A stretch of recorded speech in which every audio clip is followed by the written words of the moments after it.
So the idea that the Warren Commission, Oswald is a lone nut, false. Oswald as somebody just, in a sense, acting alone where there's never any conspiracy, false. And this idea that Oswald, buck private in the Marine Corps, low intelligence, low IQ guy with no intelligence asset value whatsoever, false. You're right. Quorum radio, baby.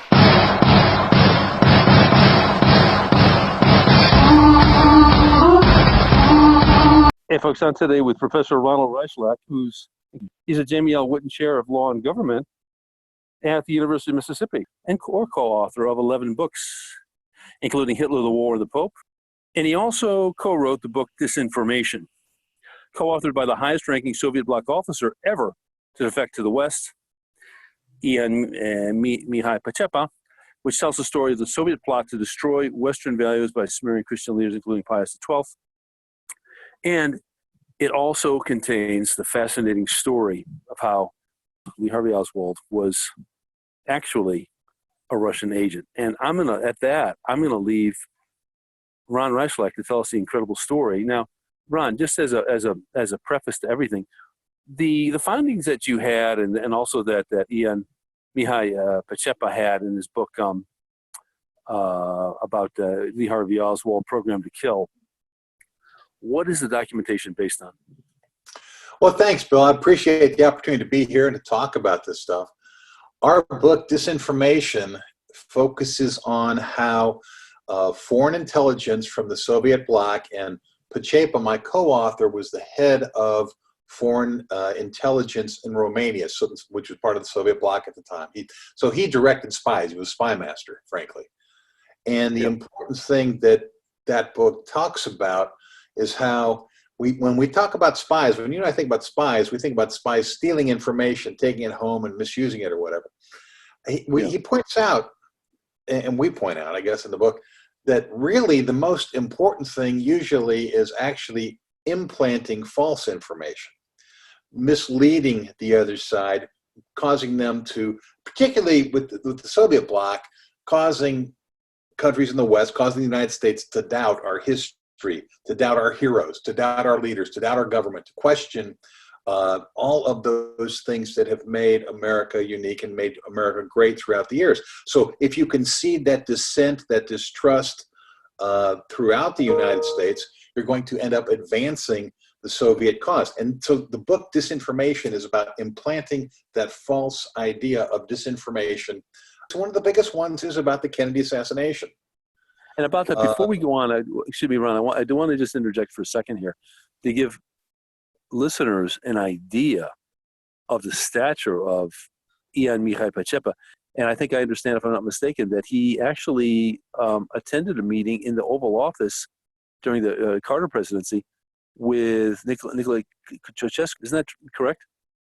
No, that's absolutely correct. It's during the Carter presidency. Pacepa, it was at the highest level of the Soviet Union. I mean, he talks about hanging out with Khrushchev and Castro and Mao Zedong because he was right-hand man to Ceausescu, who was at the top of that nation's communist.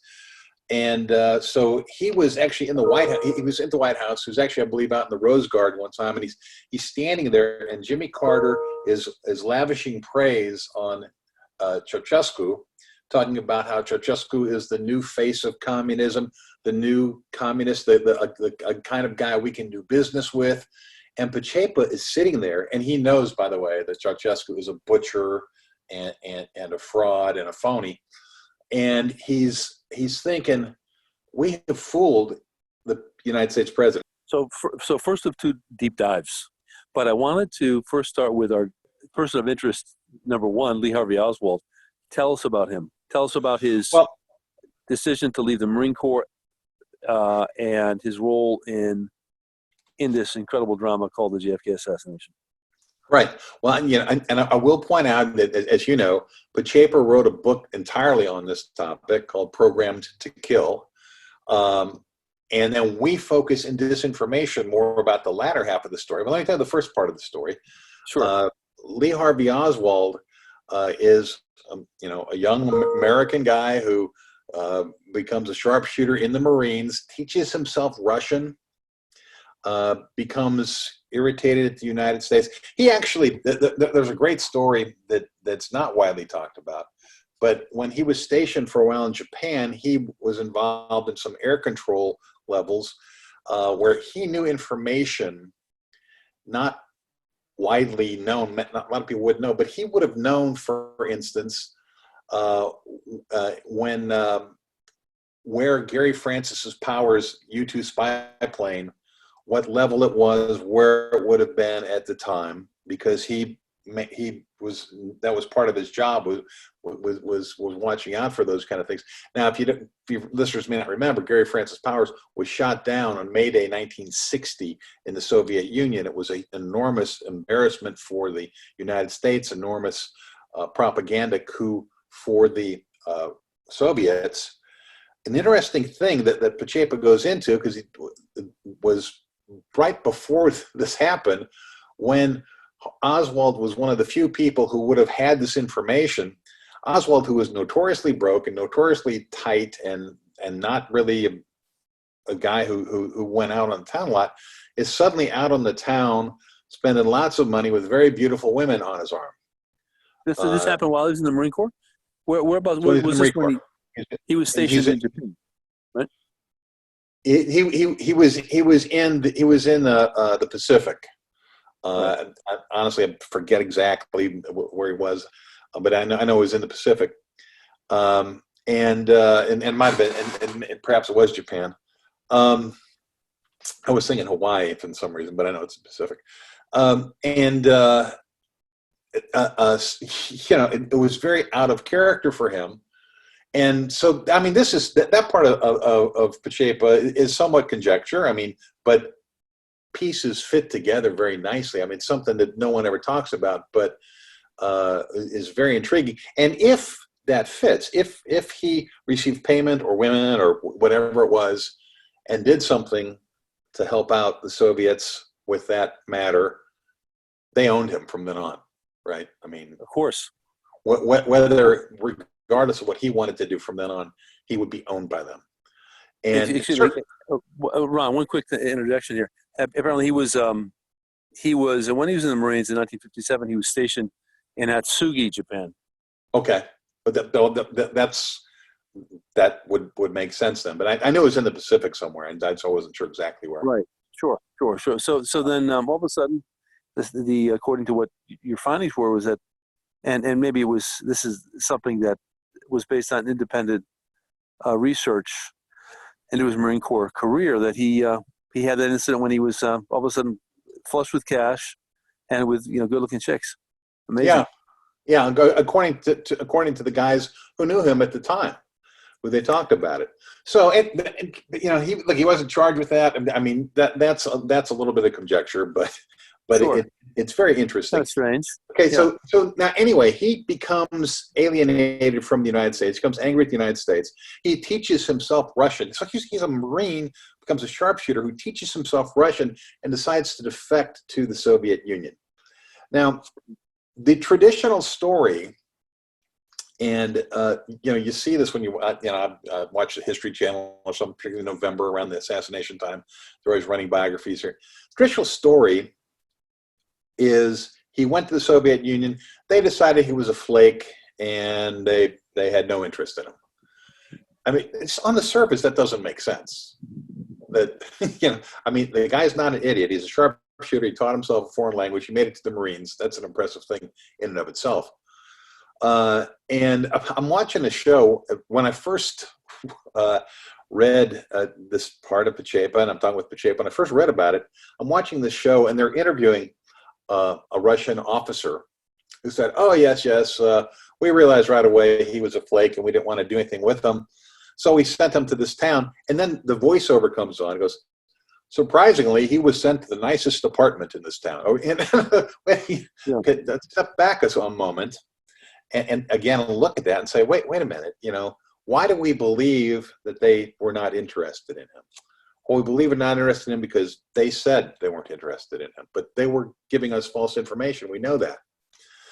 In point of fact, and again, Pacepa worked on the cover-up part more than the development part, but the pieces fit, and there are documents to show a number of these things. He trained and he worked with the thought of carrying out an assassination in the United States at some time. Right. Now, there's one thing that it's worth looking into a little bit more, and that is that,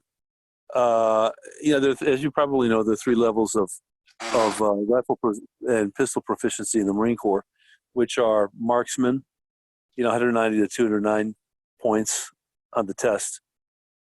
Sharpshooter, which is 210 to 219. Supposedly Oswald qualified barely at one point for sharpshooter, and then he went back down to the level of marksman. And of course, there's expert, 220, 250.